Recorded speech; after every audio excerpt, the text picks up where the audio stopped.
Hi, my name is Izza, and this is me right here. And this is my friend Ayesya. We're from Sekolah Menengah Kebangsaan Bandar Baru Sentul. The main topic of today's video is social media, the impact on mental health. First of all, what exactly is social media? Social media is an interactive digital platform where users can create, share, and participate in virtual communities. Examples of social media is as such: YouTube, Instagram, Facebook, Snapchat, and a lot more.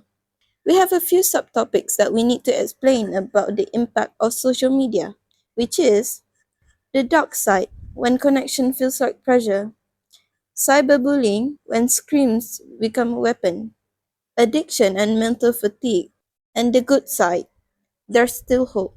Now, Aisha, would you like to take over? Hi everyone, I'm Ayesya.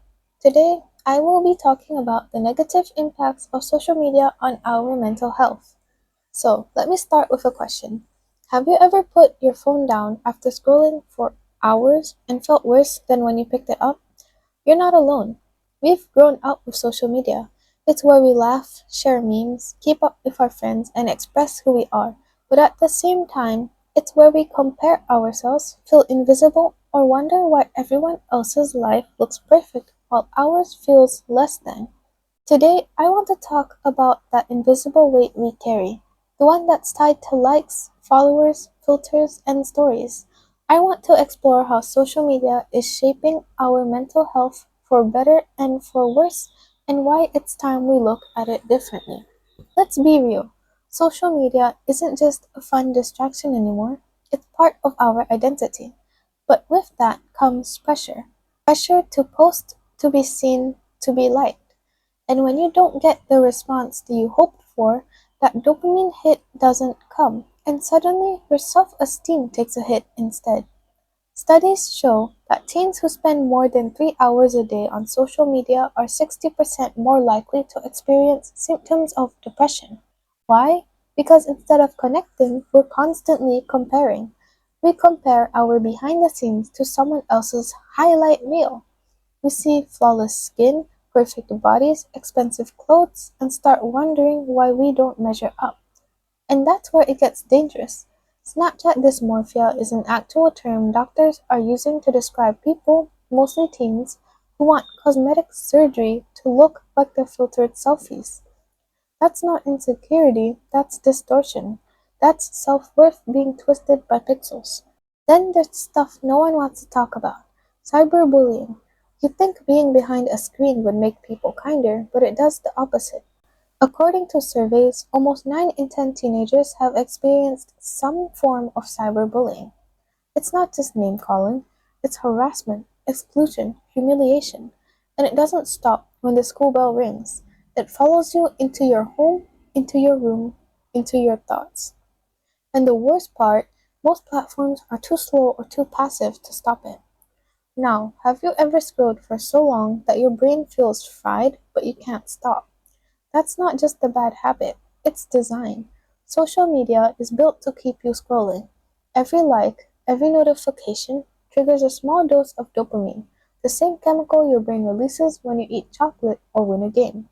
But over time, that dopamine cycle becomes addictive. And while you're glued to your screen, your sleep is getting worse, your focus is slipping, and your anxiety is building. In fact, 64% of people say social media negatively affects their sleep, and poor sleep is directly linked to anxiety and depression.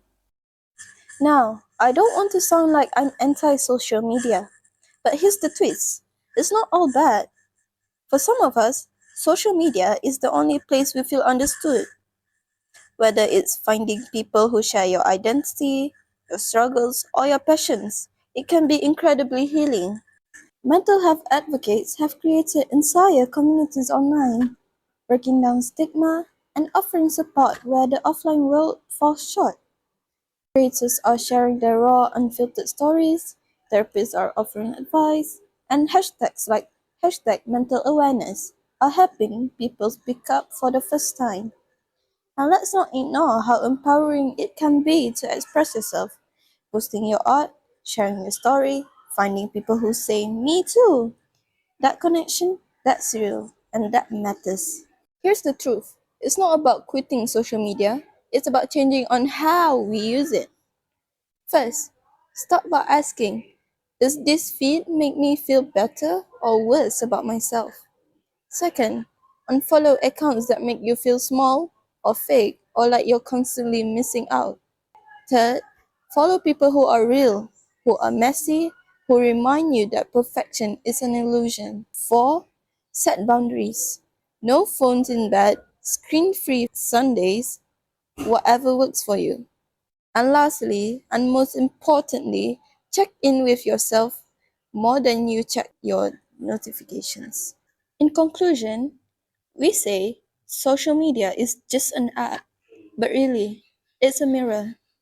And the truth is, that mirror can lie, it can distort, but it can also reflect strength, creativity, and truth if we let it.